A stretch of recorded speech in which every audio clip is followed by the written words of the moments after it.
Messiah, the Messiah, that is, the advent of Messiah is mentioned, and his color is mentioned as wheat color, while the color of the earlier prophet, original Messiah, is mentioned as that of reddish complexion, fair reddish complexion. So there also color has been employed to make the distinction between the first Messiah and the second Messiah. So also color is mentioned about the choice of the flag of Islam. Rasulullah preferred black, and it is also mentioned that he used various colors, and he was not hesitant to use even red for his clothes. Once a beautiful red gown was sent to him, made of, it was perhaps made in Syria, and the Sahaba quote that when he wore that dress, it looked so beautiful. So that shows that as far as human men are concerned, there is no prohibition in adoption of various colors as dress. Though the stuff of the cloth which we wear, there some restrictions are made. For instance, it should not be silk. Otherwise, men can wear any cloth. So color is also mentioned there in the sense that men are free to use colors of their choice for their dress. And what else of color do you find in tradition? Colors which we find will have the two yellow sheets. Yellow sheets. Yellow here is found in the tradition indicating disease. And the yellow in many countries is understood to indicate disease of some sort. So Ahmad sallallahu alaihi wasallam prophecy that the promised Messiah would come clad in two yellow sheets. Hazrat Masih Maud interpreted it as two diseases, one belonging to the lower part of the body and one belonging to the upper part of the body. And he has mentioned that he had diabetes insipidus, is it?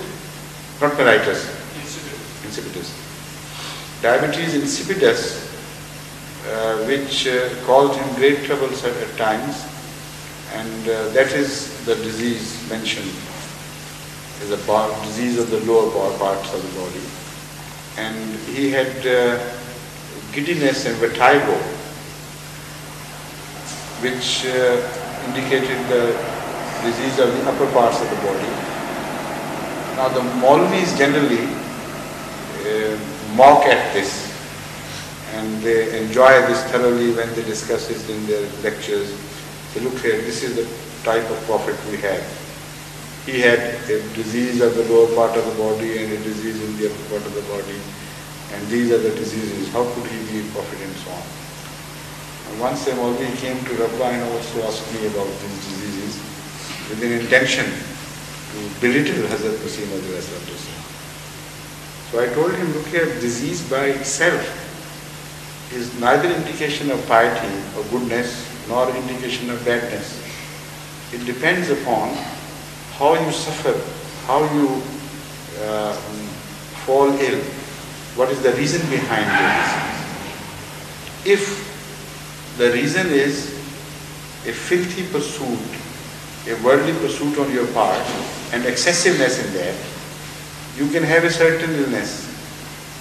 And for the same illness, the reason could be quite a different one.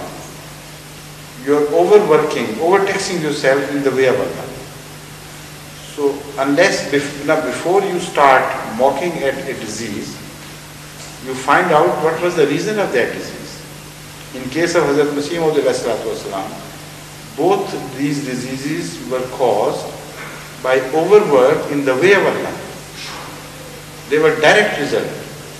And I told him this is my personal experience too. Sometimes when you are overworked mentally in literary work, you suffer from repeated urge for going for urination. And sometimes you're surprised how the amount of urination you can make.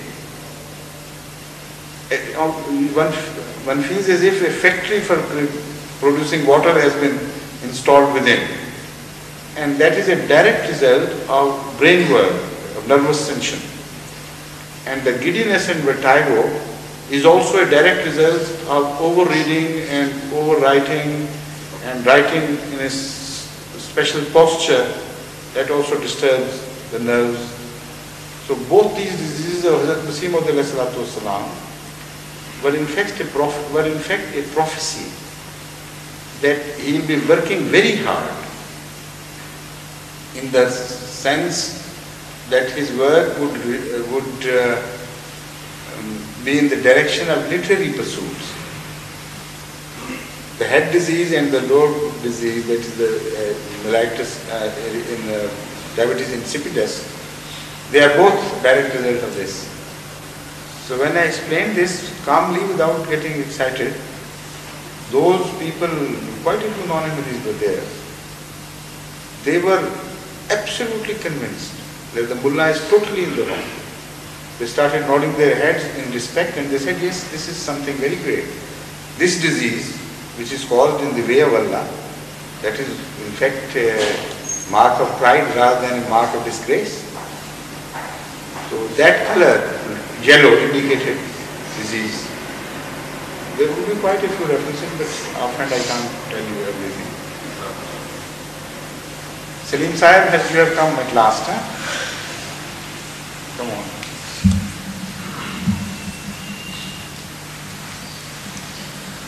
Salim is also taken out. You become very well prepared. This is not well prepared, but I didn't remember the verse. That's why I... You know the reference? Yes. In Surah Al-Mu'minun, it is said that وَالَّذِينَ هُمْ لِفُرُوجِهِمْ حَافِظُونَ إِلَّا عَلَىٰ أَزْوَاجِهِمْ أَوْ مَا مَلَكَتْ أَيْمَانُهُمْ فَإِنَّهُمْ غَيْرُ مَلُومِينَ. The petition is, there shall be no blame on them in respect of their wives and those under their control. By Hazrat Muslim Maud, the Tafsir Sameer, I read the note. There was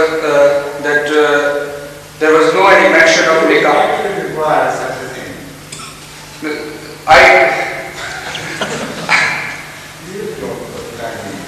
It requires some research first, and it entails some other questions automatically. The answer can't be in a short yes and no to permit you to go and enjoy concubines. This is something which requires a serious treatment. So leave it alone for the time being. And I'm sure you're not hard pressed for time. Another question? Yes, but you can put the Holy Quran back on the shelf and then come back. Another question is very simple, that I was taught by our teacher that the zakat is to be paid other than the family successors of Hazrat Muhammad, peace be upon him, that is Sayyids. But in Quran we come to know this, that taqwa is the main basic, the superiority is based on taqwa. And why this category is... Does it also say that kuntum khaira ummatin ukhrijat linnasi? You are the best of the people because you serve others. And if you are served, it is not as good as if you are serving. And Hazrat Rasul Kareem Sallallahu Alaihi Wasallam also says, Yadul Uliya khairun min Yadul Sufla. The upper hand is obviously